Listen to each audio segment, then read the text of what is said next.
In the name of the Father, and of the Son, and of the Holy Spirit. Amen. Let us pray for our brother and sister who suffer because they are leaving their countries to find a better life. Hail Mary, full of grace, the Lord is with thee. Blessed art thou among women, and blessed is the fruit of thy womb, Jesus. Holy Mary, Mother of God, pray for us sinners, now and at the hour of our death. Amen. Mary, seat of wisdom, Pray for us. in the name of the Father, and of the Son, and of the Holy Spirit. Amen. So we are studying the human life, the life animating of the human being. We saw that life is the principle of activity, and that principle of activity is called also the soul. So where is the soul, there is life. Where is life, there is a soul. Okay? It's not exactly the same, but they are inseparable. They are inseparable. Like light and electricity are inseparable. So if I am living, it is because I am animated by a soul. Okay? I know that I have a soul through my activity. Now we go to page 18, paragraph 4. The human soul and its relation to body. And here we have many opinions about, not every philosopher thinks the same way, so it's important to know the different presentation and understanding of that relation between body and soul. But we speak especially here about the human body. But we say it can be applied to any living being. So the problem is that the problem of the relation between body and soul has provoked great questioning. The question related to that union, body and soul, are concerned the immortality of the soul, or the non-immortality of the soul. That is a big question for us, no? After that, do I continue to exist or not, So that it depends on what is your conception of the union of the body and the soul. And also we can go farther than that. If we are immortal, so we are to arrive to the problem of the existence of God, and that problem will be studied in the second semester. But it is linked with the conception we have of the unity of man and soul, and also about our conception of the immortality of the soul. And linked with that knowledge of God is the problem of religion. Because if God exists, He is the cause of my life, I have some relation. The word religion means relation, to be linked with. Religion comes from the word to link in Latin. So we are linked, we are in relation. Religion implies a relation with God. Like I have a relation with my parent. The name religion is especially reserved to God. So the first position is the scientific model. We call also the mechanical model, or the reductionism. Mechanical model of reductionism. That means we reduce the soul to the body. And the soul is not different from the body. So that position was sustained especially by the scientists of the 19th century and materialists. We call that positivism. We cannot, we can know only what we can see and measure. We cannot measure the soul, therefore the soul does not exist. We will speak about soul, but there is no difference between soul and body. we have a philosopher in the United States. At the same time, he's a philosopher. He's a philosopher of education with John Dewey. John Dewey. And John Dewey, in fact, he makes no difference between the body and soul. He says we must not have two principles, only one principle. No, only one principle. So for them, the body, the soul is reduced, like the body, to only explained only in mere physico-chemical terms. In fact, we reduce the human being or the animal, living animal, to a series of phenomena, and those phenomena are physical and chemical. They reduce that to physics and chemistry. That was the tendency. But today we don't accept that biology is only physical, only made. Biology now is different from chemistry and physics. Of course, biology today, we observe the law of chemistry. When we studied the law of digestion, we studied the law of chemistry, chemical reaction. We observe also the law of physics. But there is something more than that. More bio. And you remember the two biologists I spoke to you about Dritch and the other Bernard, Claude Bernard in France, German. And they say there is more than that. There is an entelechy, a principle of organization. So today, even biologists don't reduce the body only to a series of physical and chemical reactions. It's more than that. Okay? And a good proof of that is the discovery of the genetic code. So there is more than physical and chemical reaction. Every cell has its DNA, every cell has its we are programmed, and that program is not a chemical reaction, it's not a physical reaction. It is a proper reaction to a living. When we speak about organism, it is more than only. For example, if you go to the laboratory, the acid and bases, all the products will not mix by themselves. And even you mix them, you don't have life. You don't create life. Life is more than physics and chemistry. And that now, many scientists, biologists recognize that. Recognize that it's more than that, okay?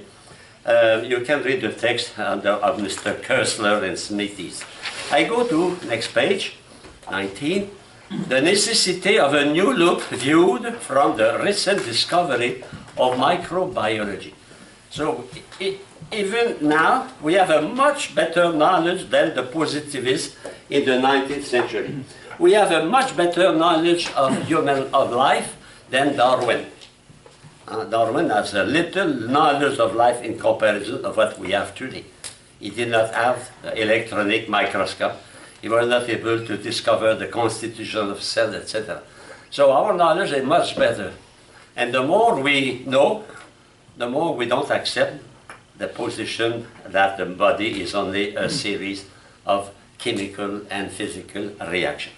Okay? Now I go to the the second. It is we call the dualism of Aristotle. It is what we study. I will not insist on that because it is the object of our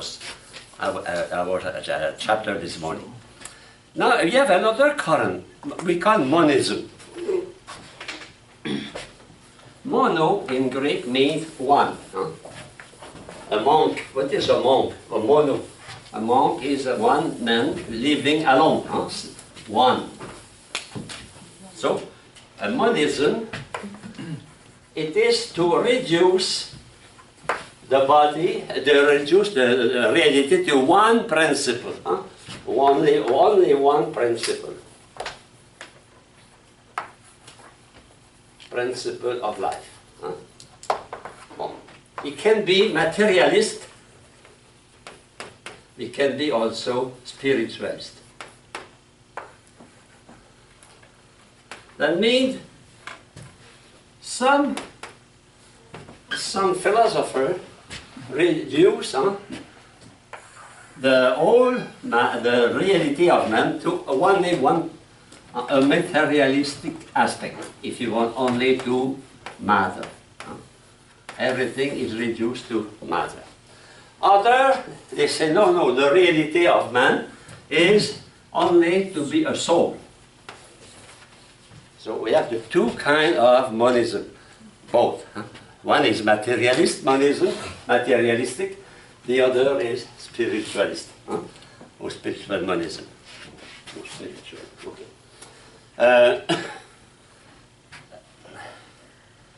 Okay, so the first, the soul is reduced to body. We call that also mechanism. Mechanism. Because the reality of man is reduced to be a machine. And the analogy is the mechanic. That means the reaction are mechanical reaction in their conception. Okay? They interpret man as the model, if you want, the model is the mechanic, a car, or an engine, etc. Today we'll see maybe a computer. I read the text. The mechanic consider body and soul to be two distinct terms. They are terms, different, but in reality they are only one. So it is two terms, soul and body, but in reality they are one. The position I told you about a Dewey, for example. He speaks about the soul, but in fact the soul and the body are only two terms to designate the same reality. Man is only a machine. A machine, okay? Reduced to be a machine. So to reduce to be a body. Even if we speak about soul, we must think that what makes man, what creates life in man, it is the matter. Matter is the cause of life. That is the position of Marxists, Marx and materialists. See, life is not produced by an external to the matter. Only one reality matter. When I was teaching a long time ago, my first year, I think, or second year of teaching, a student came to me with a book. It was written Cosmology. And he said, that, what do you think about that book? Is it, because at that time I thought philosophy of nature. So I looked at the edition, immediately I say, that smells special. And the first, number one, there is only one reality, matter. It was a book written by the Communist Party in France. So only one reality, matter. That means everything is reduced to matter. And if there is life, life is the product of matter. And that's exactly what we find also in the materialistic interpretation of evolution. Matter, progress, and suddenly quantity is transformed in quality, life, plants. After that, intelligence. So because there is only one reality, matter, they must explain everything from matter. You know, they condemn themselves to stay in matter. They don't accept to go out. So they must find the explanation of everything from matter. It is monism. So that is the materialistic monism. But there is also a spiritual monism. Spiritualism or spiritual monism. For them is the contrary. The reality of man is not to be a body. The reality of man for them is to be a soul. The reality is the soul. Okay? So I go to the text. They identify soul and body like the other, but in a way that incorporation body within the soul. It is the body within the soul. So the body it has not, okay, we have a body, but we are not human because we have a body. We are human because we have a soul. Okay? And treat the body as an epiphenomenon, you know. Epi means at the bridge, at the fringe. Epi at the fringe. So that means it is it's not the essential, it's only an accidental phenomenon to have a body. I am a soul, but it is by accident I have a body. You know? Okay, that seems strange for us, but some people think like that, thought like that. And he continues, in the view of the spiritual monist, the human is exclusively mind and idea. And you remember some philosophers, they think like that? Plato and Descartes. Plato and Descartes. Descartes, they say, man is like a machine, and the union, the body and the soul is like somebody in the machine, running the machine, you know? Okay? Of course, in the time of Plato, there were, or the time of Descartes, there was no car, no automobile. But if I take a good comparison, is that I have a Mazda, my car, but when I sit in my car, is it accidental union? No. That for him is the position of the soul in regard to the body. So the body that does not define what is a human person. I am defined as a human person only because of my soul. Okay, I continue. So spiritual monism denies the reality of matter and restricts the nature of man to spirit and mind. And that is a current that existed in the church. For example, in the first century, there was three positions in regard of the human nature and of Jesus. They say Jesus is only a man, that means reduced with a body, or Jesus is only a spirit, his body is an appearance. And you have those who say Jesus is at the same time body and soul, man and God. That means they deny the incarnation. Why they deny the incarnation? Like Muslim. Because for them, what is important, it is the soul. What defines man is the soul. You have a current in the 13th century, Saint Dominic, Dominican sister know that. The current we call it was the Albergensis and the people from Albi, the Qatar, or Qatarai. The Qatar comes from the word in Greek pure, the pure, but the body is impure. The body is not good. Only the soul is good. And they arrive to condemn marriage, because marriage is not good. You know, it is something related with this. So with that sect, and Saint Dominic fought that sect. In fact, the creation of the Dominican came from that. And that's the story. You know that. I began with sisters. The men that came after. First community, and during 10 years, there was only some Dominican sisters. After that, he had some men that came. In fact, their apostolate was to convert and to bring to faith the Qatari. The Qatari or Qatarai, they were spiritual monists. And we have that the same with Plato.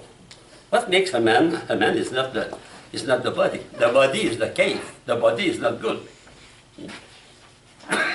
What makes the man? Only his mind, his intellect.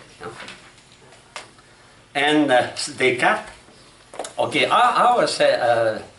Plato explained our knowledge, because we existed in a life before, anterior life. We call that metempsychosis. Metempsychosis. That means I existed before. So I am reincarnated now, you know. But it's bad. Reincarnation, never forget, reincarnation is a chastisement. So there is a difference between resurrection and reincarnation. Reincarnation is really a chastisement because you don't purify your mind through mathematics. You are condemned to be reincarnated in another, instead of a butterfly, in a man. But your body is a cave impeding you from knowing the truth, knowing that the reality is not material reality. The reality for Plato are the ideas, eternal ideas. That is the reality for him. And Descartes, but Descartes makes a distinction between body and soul. Of course, Descartes does not deny the body exists. But the problem is, can the body mix a man? Is it the formula of man to be a body? No. The formula of man is still to think. You remember that? Cogito, ergo sum. Cogito, ergo sum. Meaning, I think, therefore I am, I exist. I think. So my existence as a human being is to think, is to be a mind, is to be a soul. My soul is human, my body is not human. That is the position of monism, spiritual monism, as you have materialistic monism. So Marxism, Marxism here, and the Catholic. And that influenced also our spirituality through Jansenism. Because what is Jansenism is that they despise the body. The body is an obstacle. We have to destroy the body to be united to that. That is the conception coming from Descartes, and for education also. What is to be a man is to think. Therefore, the building, if you go to France and to England, it's very, very interesting. In France, you go to Paris, to Lyon, everywhere. A school is made like that. So you have the classes here, and here you have the recreation space, you know. So they play here. It's not important. What is important is to study, learn. You go to England, I was in Manchester, I was invited by a friend. I thought at school, it's like American school. You have the school here, and you have a long, long playground around, no? Because for British, for German, the body is important. But for Descartes, for French, they are Cartesian, Descartes, Cartesian. So what is important, it is to think. So we don't take care of recreation, that's not waste of time, think. And they have a lot of work. Study. So Father, this is for the Descartes, for the soul and the mind, the same, right? It's one, right? Pardon? For Descartes, mind and soul, it's only one. Yeah, but no. You are one, but the difference is, he did not deny the body. But the union between the body and the soul is accidental. It's not substantial. That means I am one body. No, I am one because my body and soul are one. For Descartes, the definition of man is to think. Man is a thinking machine. But the thinking machine, by accident, stays in the body. Like when I drive, I stay in my car. And the union between me and my car is only accidental. Okay, I can change and drive another car. You understand, huh? And that has big consequences, great consequences. And even in spirituality, spiritual life, in the time of Descartes, after Descartes, Jansenism, all those currents, they despise the body like Cathari. Like the Cathari here, the same thing. Some spirituality, they say, no. And if you go to Buddhism, what is that? They deny, in fact, the body. We must be empty, disappear. My mind must be empty. But Saint Ignatius of Loyola say, on the contrary, use your senses. When you meditate, see Jesus, see the apostle, see, listen, smell. That is the setting essence of Loyola. Because we are one. And the proof of that, when you have a toothache, can you say, oh, I study philosophy without any problem. I have a bit toothache, but no, that is my body suffering. My mind is contemplating for Plato, Aristotle. No. When you have a toothache, your whole body. And that leads us to Aristotle. Another one who is in the same line as Plato and Descartes is Leibniz. Leibniz does not deny the body, but you know the theory of Leibniz is we call the pre-established harmony. That means the soul and the body are independent. They are independent. And each one has his own essence. So in fact, I made with two essences. I have a spiritual essence and a material essence. But how we can explain that they go together? For example, when I have a toothache, I cannot study. And when I am very preoccupied by a problem, I have difficulty to digest, okay, or to sleep. So how to explain that? So he said, my body and my soul, or the activity of my body and my soul, are united, not in their essence, because they are two different essences, but they are united in their activity. But the comparison we can take, it is a rowboat. You know, it is a rowboat. Huh? Yeah. You have many people, and they row, huh? But they must row in harmony, no? So my body and my soul, both of them, they row in harmony. And that harmony is pre-established. So it's pre-established by God when He created man. But my body and my soul, they have two different realities, accidentally united. And if they go together, if one influenced the other, because of a pre-established harmony. So in fact, it is a separation also. It is a spiritualist interpretation of the union of body and soul. Those philosophers don't deny we have a body. Yes, they ate everything. But the problem is the union. What am I? Am I only a soul? Am I only a body?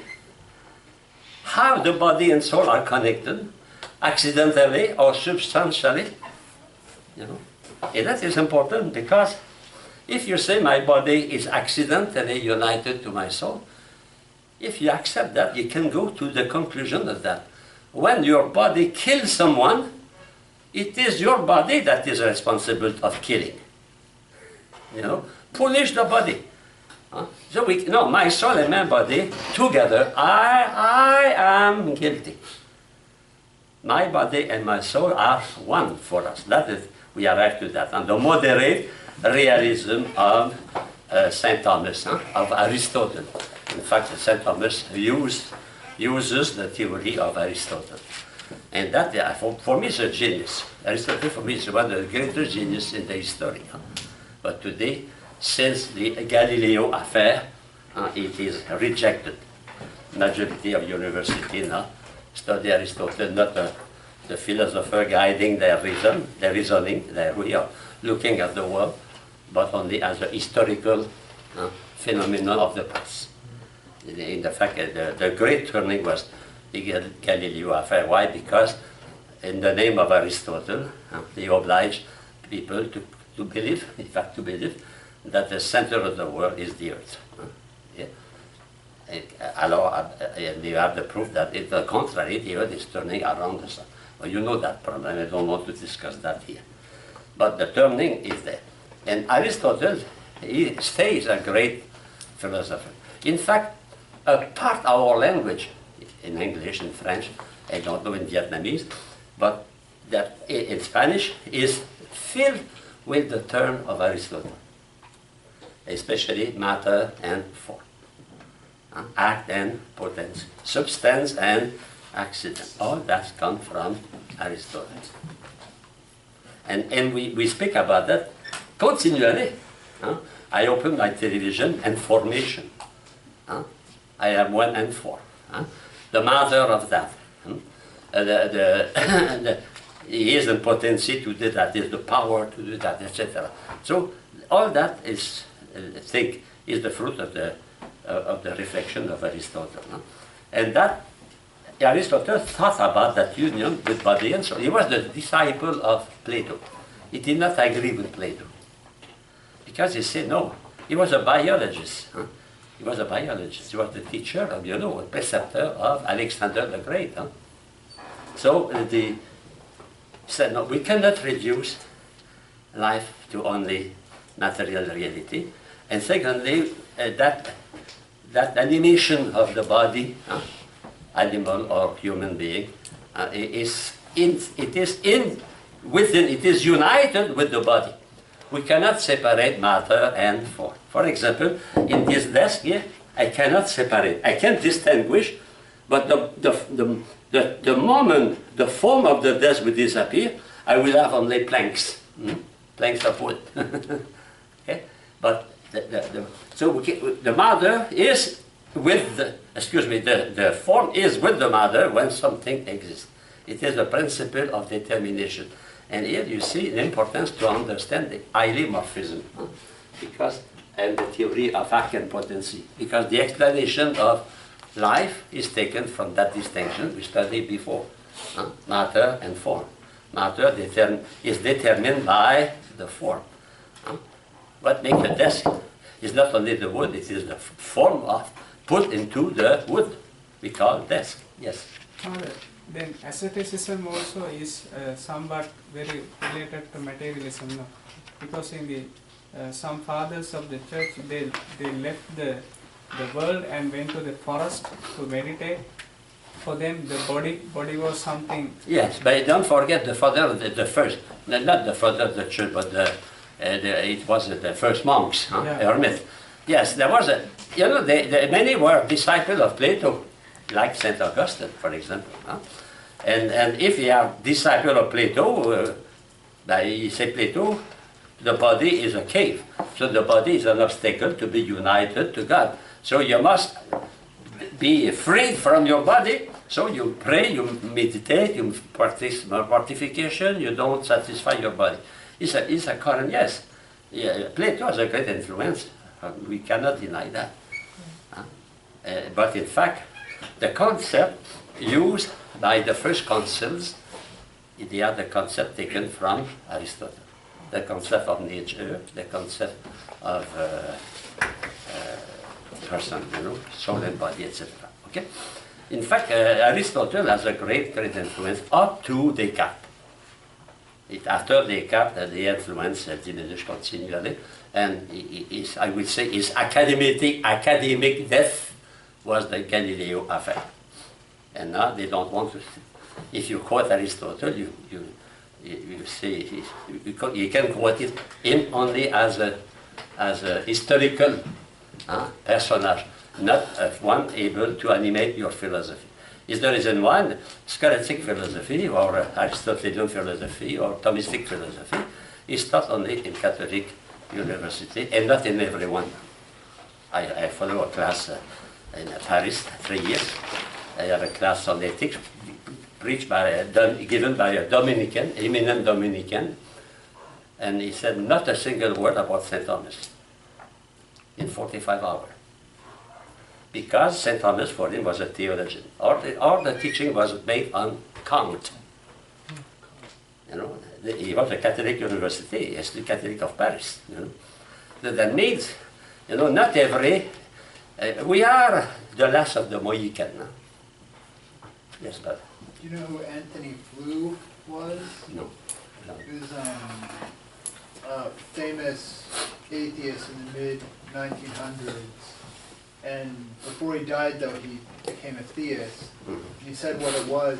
He was a world-renowned analytic philosopher, but he said it was only when he started reading Aristotle that he he said it was like a complete revolution for his intellectual life. The same thing happened to Jacques Maritain and Gilson. Huh? Maritain, when he discovers Aristotle through St. Thomas, it was a revelation. Huh? Okay, so we had the privilege to study Aristotle. And maybe after you will be the apostle in your teaching of Aristotle. Okay, 9 minutes I spoke. So the moderate, page number 9. Huh? And so the body and soul are distinct as principles, but not as entities. That means there is only one entity, I, myself, I, the human person, but with two principles. So the body and the soul are co-principles of one entity. I am one I, but I have two principles, co-principles. That means we cannot separate them. Well, an analogy with that is how the generation. I cannot separate my mother and my father from my happening on this world. They are co-principle. They co-create with God. It's the same. My body and my soul are co-principles of one one person, one entity. The body and soul unite to form one essence, one substance, one essence, one nature. You remember those words, huh? One essence, one definition, if you want, one quidity, one reality. Huh? So the soul is the substantial form. So the soul is not accidental like it was for Leibniz and Descartes and those guys. It is substantial.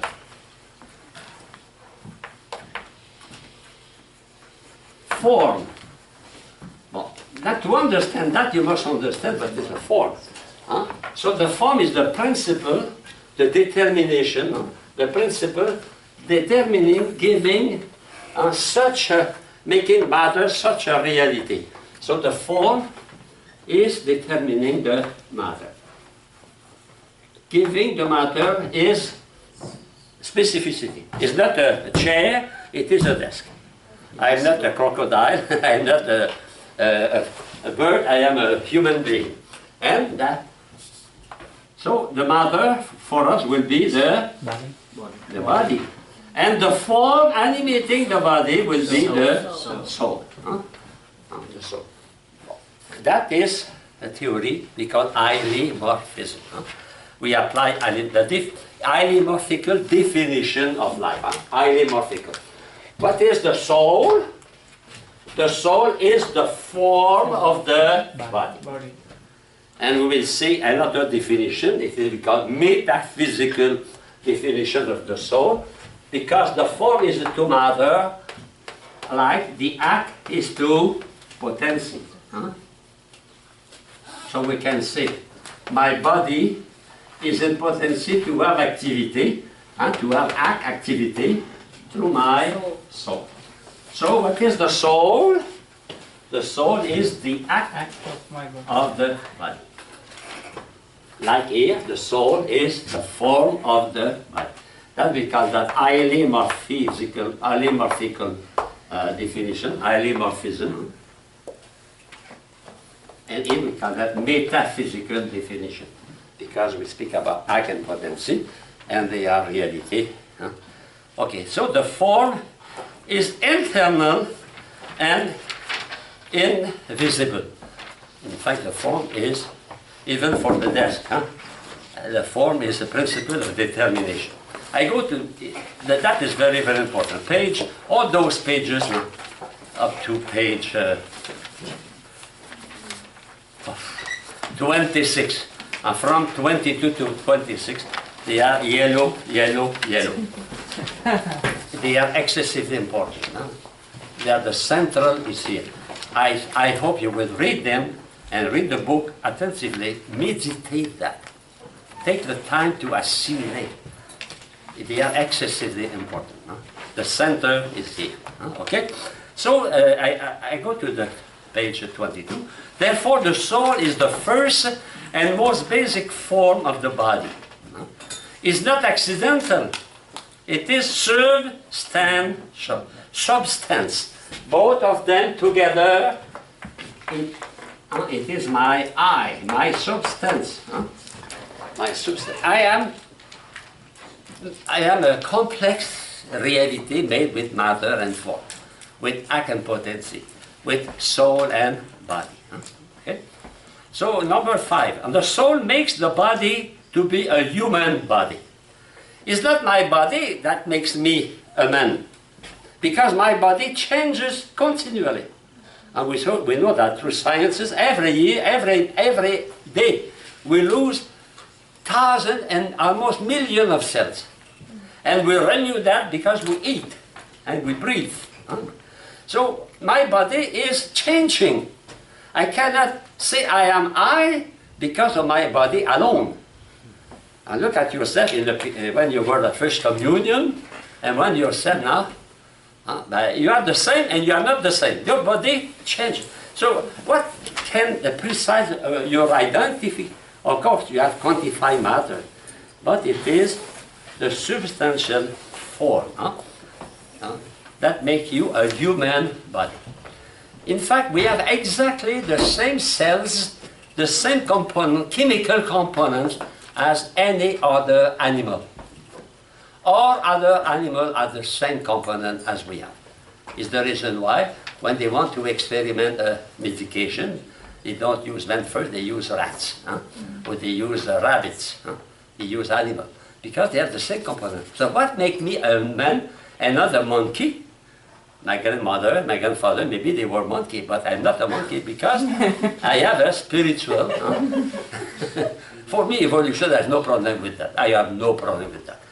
Because I'm sure we cannot pass from the stage of matter to life without the intervention of a cause outside of matter, and from matter to and from life to intelligence without the cause outside of animality. So for me, I have no problem that my grandmother would be a monkey. I have no problem with that.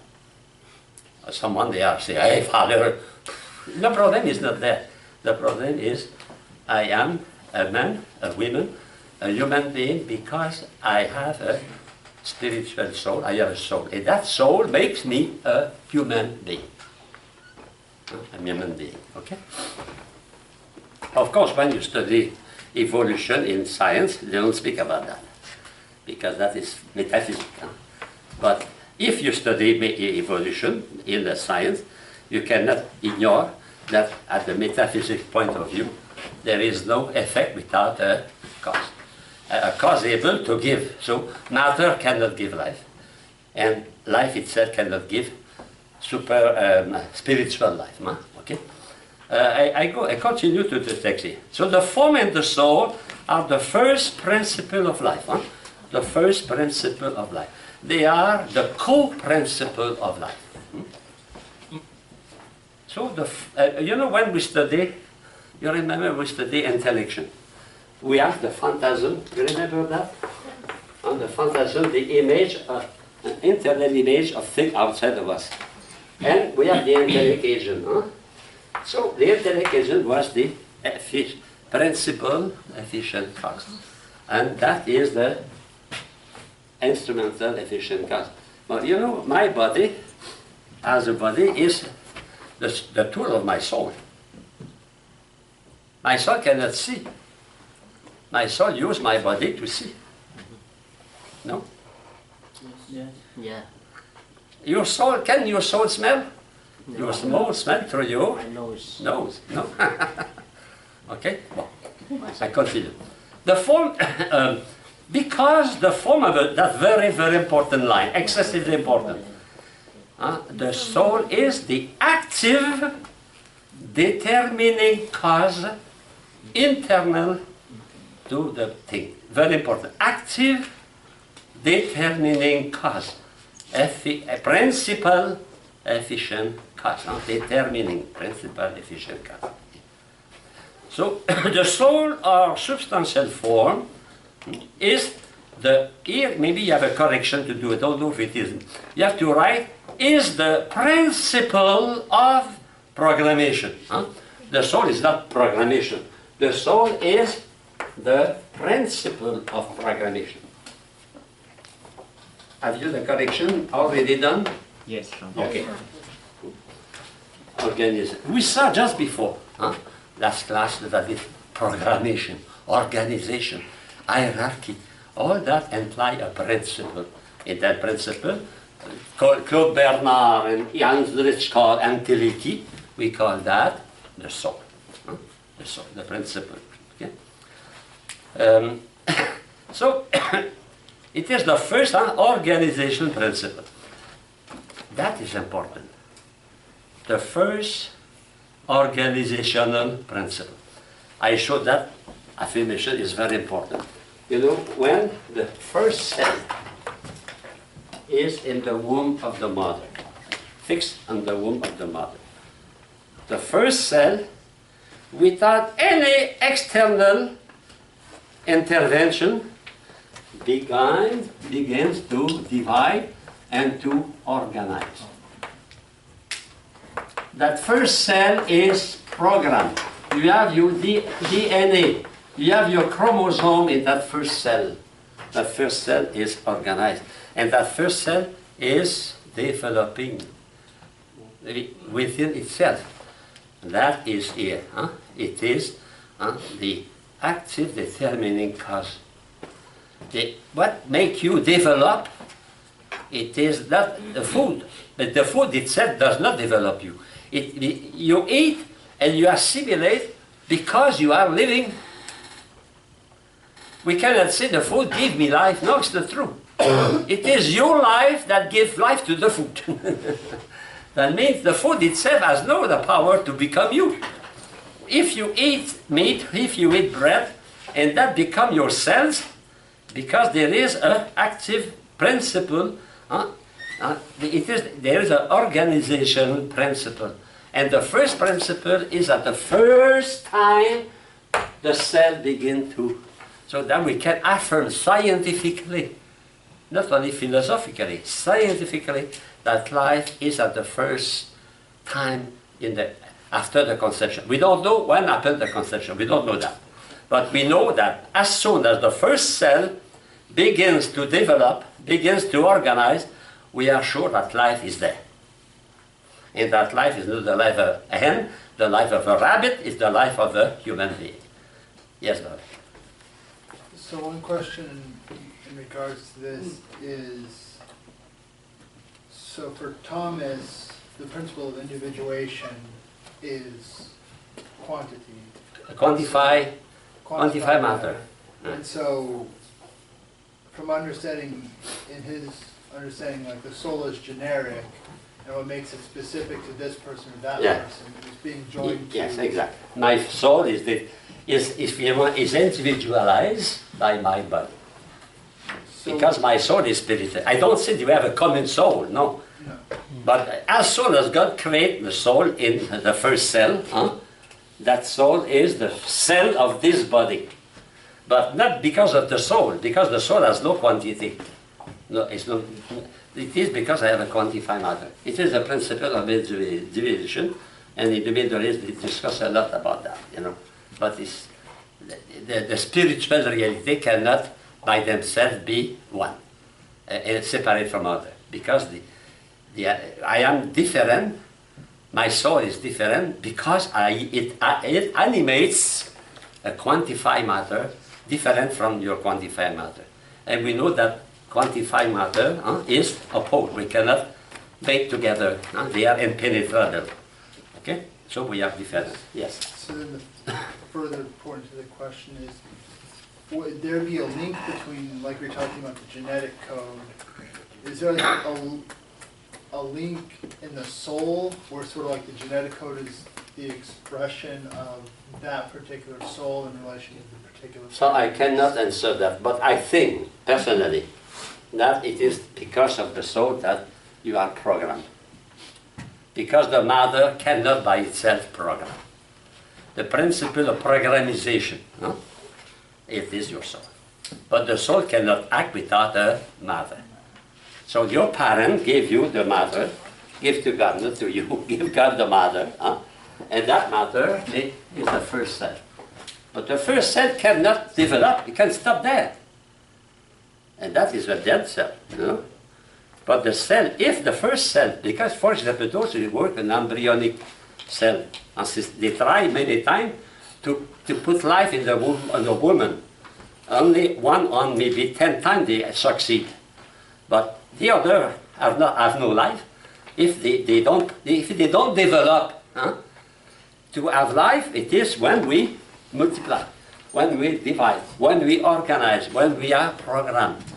So I can say, as a philosopher, that the principle of programmation is not in the matter, it is in the soul. The soul programmed you. Because matter cannot program by itself. Put matter on the table, matter cannot program itself. If matter program, imagine atom of carbon, hydrogen, calcium, and those atoms suddenly begin the first cell of a human being. Can the atom themselves do that? No. They must be animated. And what is soul? Anima in Latin. That means principle of life, principle of determination. Is the reason why many times we confound soul and life. In fact, they are not exactly the same. The soul is the principle of life. But where there is life, there is soul. So we cannot see the soul, but we can see here the organization in the first cell.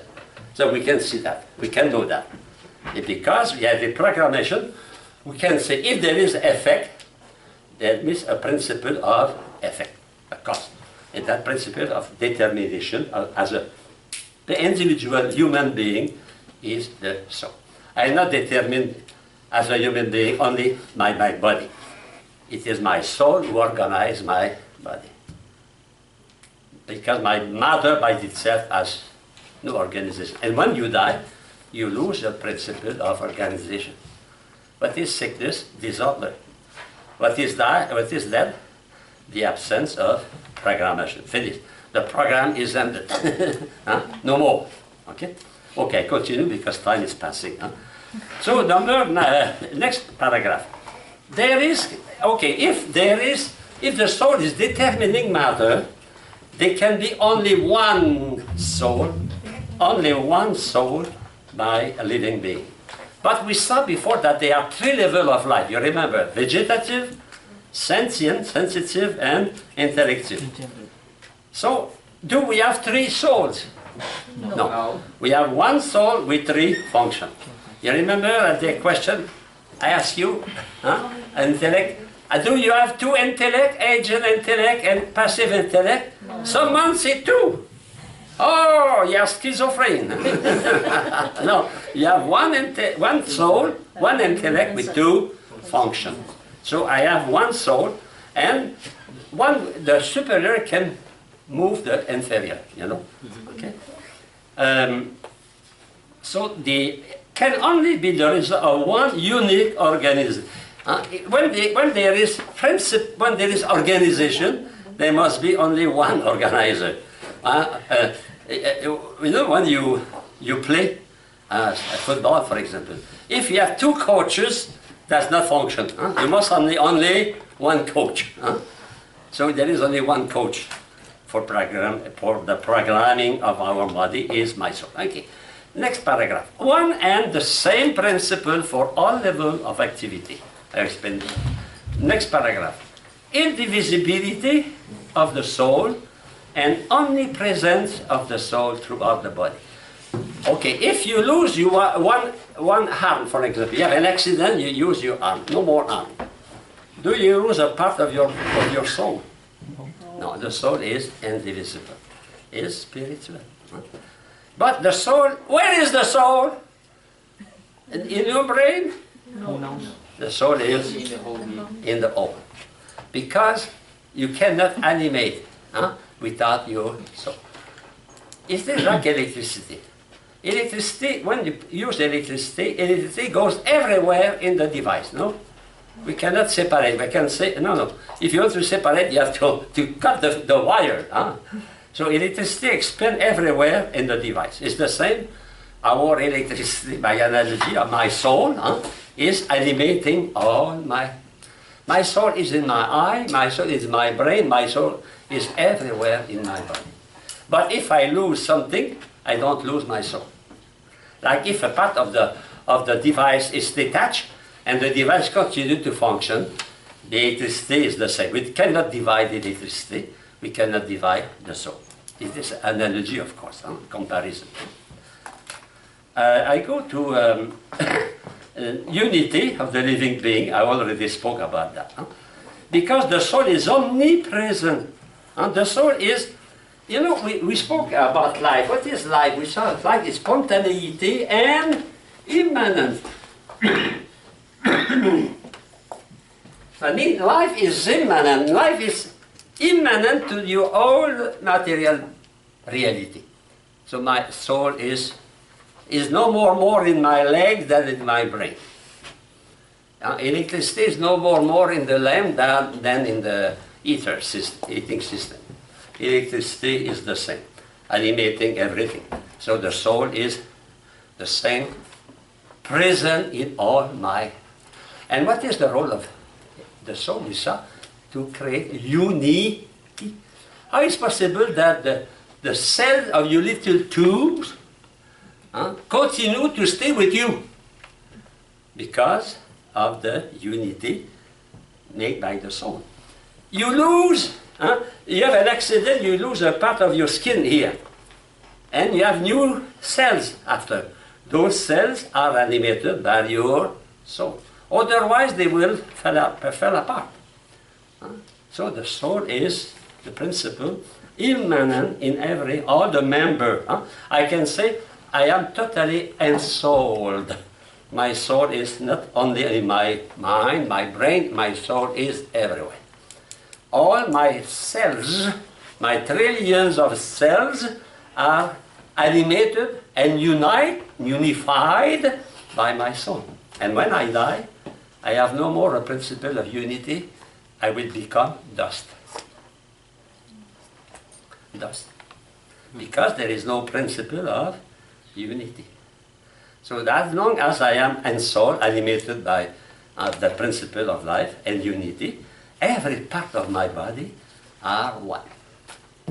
And they are working together.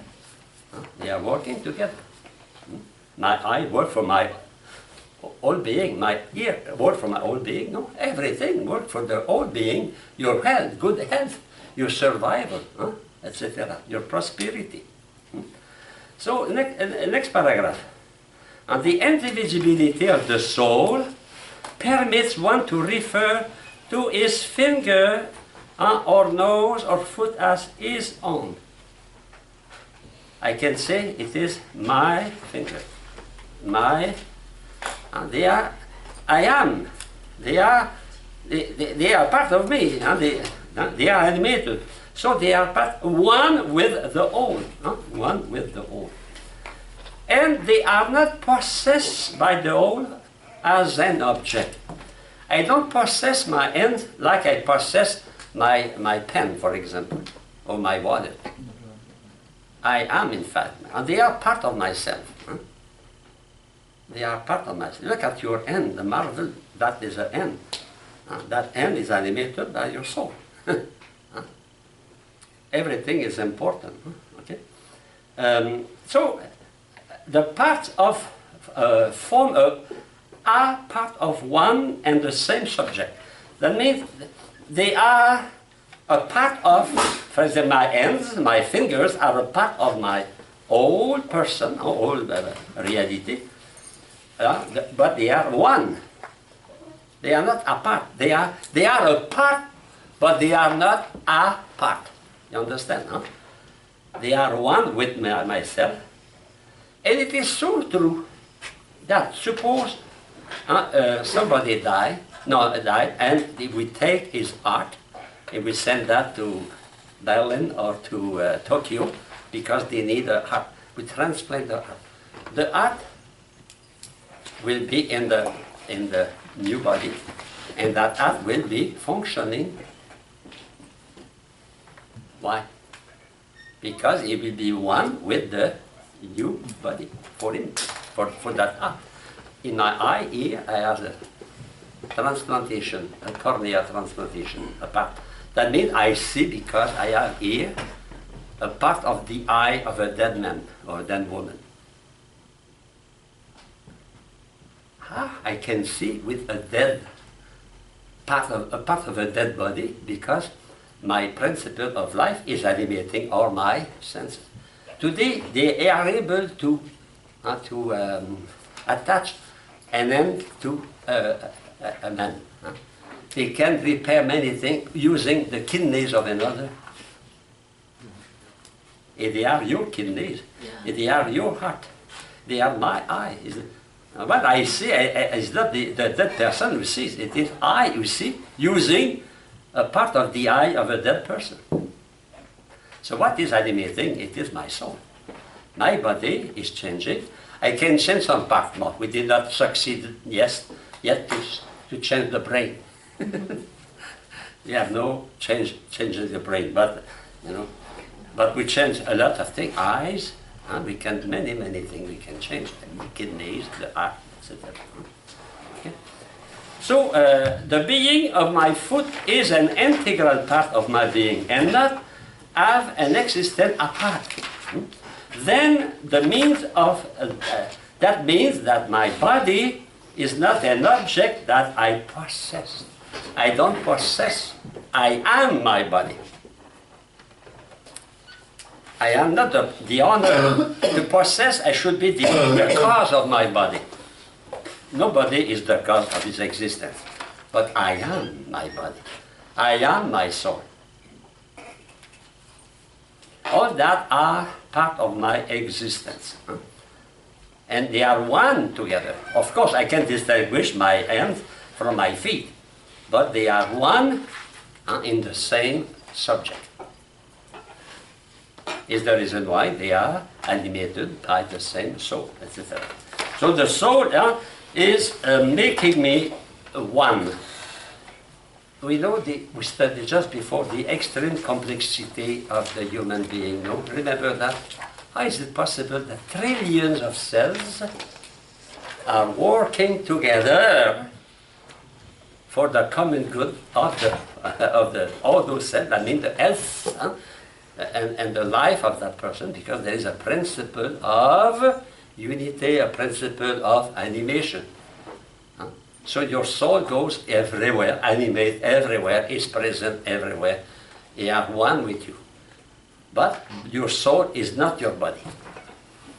So you can lose a part of your body, you don't use your soul. You are not your soul is not less living because you lose a foot, for example, in an accident. Next page.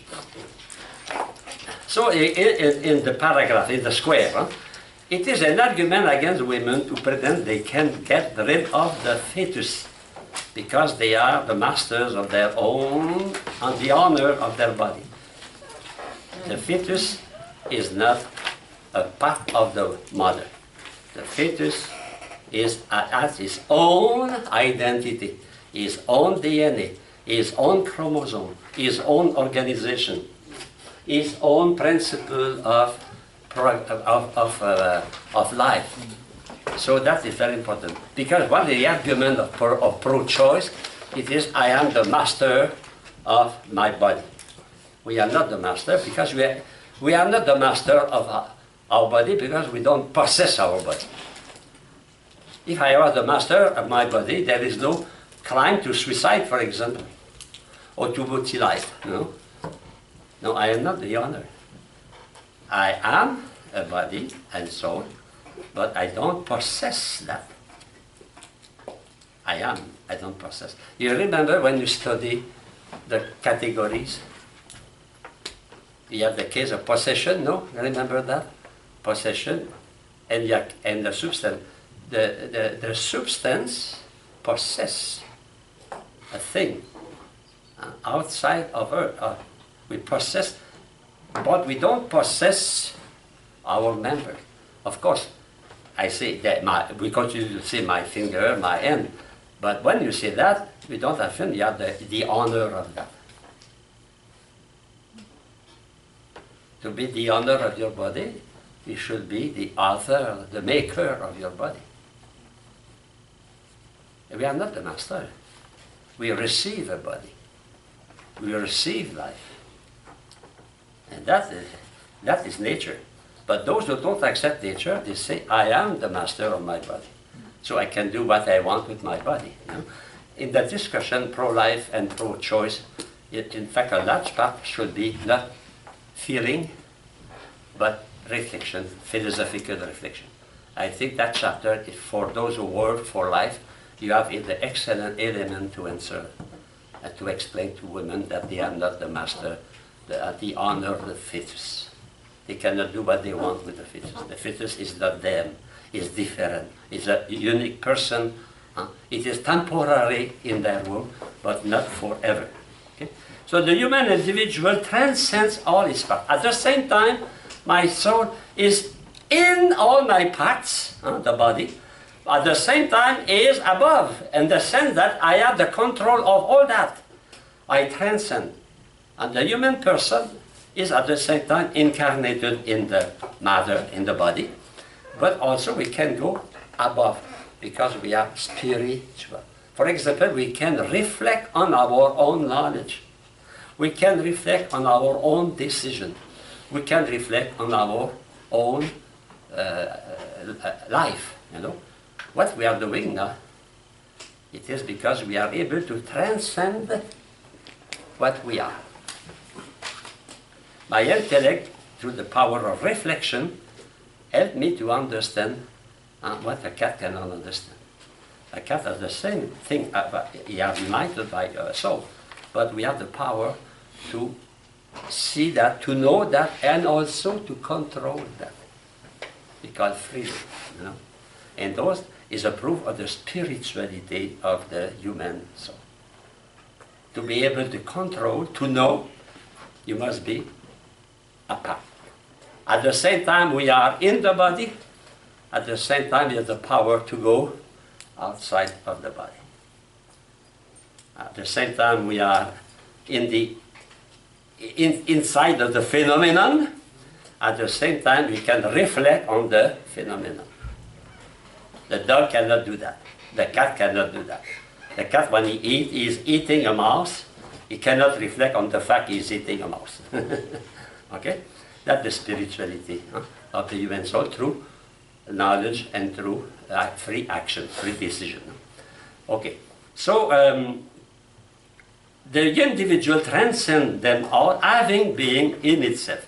I have the being in myself. I am aware of that. I can reflect on that. In the same time, the individual is distinct and distinguished from all other individuals. Not only I know myself, but I see myself as different from others. That is a power we have, power of reflection, intellection. The living body is a complete substance. First, body and soul taken separately cannot be viewed as the total human essence, since body and soul unite to constitute a sense of the human. Secondly, the human is a third thing resulting from the union of body and soul. Body and soul are co-principal. And it is not most properly either body and soul, St. Thomas. Consequently, only an unqualified affirmation can be made of the total composite. One makes such an affirmation when I say, I am a human. But I may not properly say, I am a soul, I am a body, since soul and body are incomplete substance. I am a human person, a human. I cannot reduce myself to be a soul, Descartes, I think, or to be only a matter, Marxism. I am a human. Okay. So a remark, my denying of that I am a body is not incompatible with the affirmation that I am my body. I am not a body, I am My body. I am not a soul. I am my soul. It's different. I am a, you know, when we speak about analytic and scientific affirmation, I say God is merciful. Merciful is part of God. Is in God. Is God himself. When I say I am a body. The body and I are one. I am a soul. The soul is one with the body. So the predicate is one with the subject. I add nothing when I say I am a body, because I am a body. I have nothing to my I when I say I am a soul.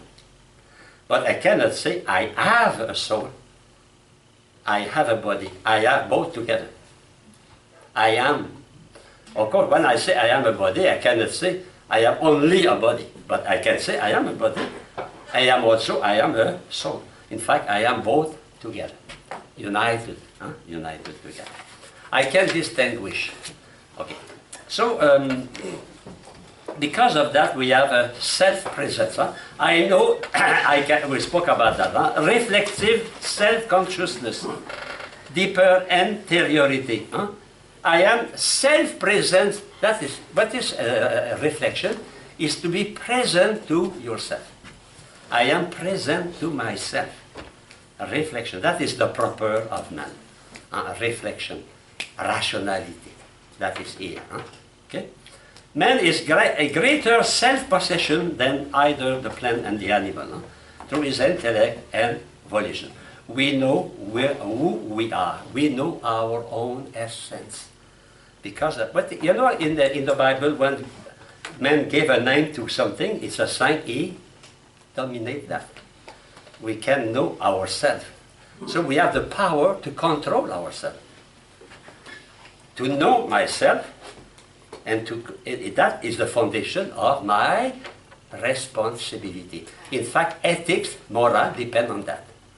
Morality depend on the fact I can reflect on my own activity, on my own being. And you see here how ethics is united with philosophy of man. We cannot study ethics without philosophy of man, because the subject of ethics is man. Man with his body and with his soul. This is the reason why this class is very important for ethics, general ethics. In fact, when I give a class of general ethics, I am obliged to take a few hours to explain that. To explain what is the human person, because the subject of ethics is the human person with body and soul. And the unity body and soul is excessively important, because if your body produces an act, kills, for example, who drank too much, like the animal, and you are responsible. It's not only your body. Oh, my body, killed. My body drank too much. My body practiced prostitution. My body. Oh, my soul is contemplation with God. I don't think so. That means we are one. And because of that, we are responsible. That is very, very important. And we have the power to know ourselves and to control our own activities. Of course, not against nature, of course. So we have the power of free choice. And I told that already. We transcend not only ourselves, we transcend the world. We know the world. And we are, we are inside the world, host of the world, living in the world. At the same time, we are above the world, because we know the world and we can take decisions to transform the world. So next class we will study the problem of death. Now we spoke about life. Next time we speak about death and after death. Brother, can you start? Death.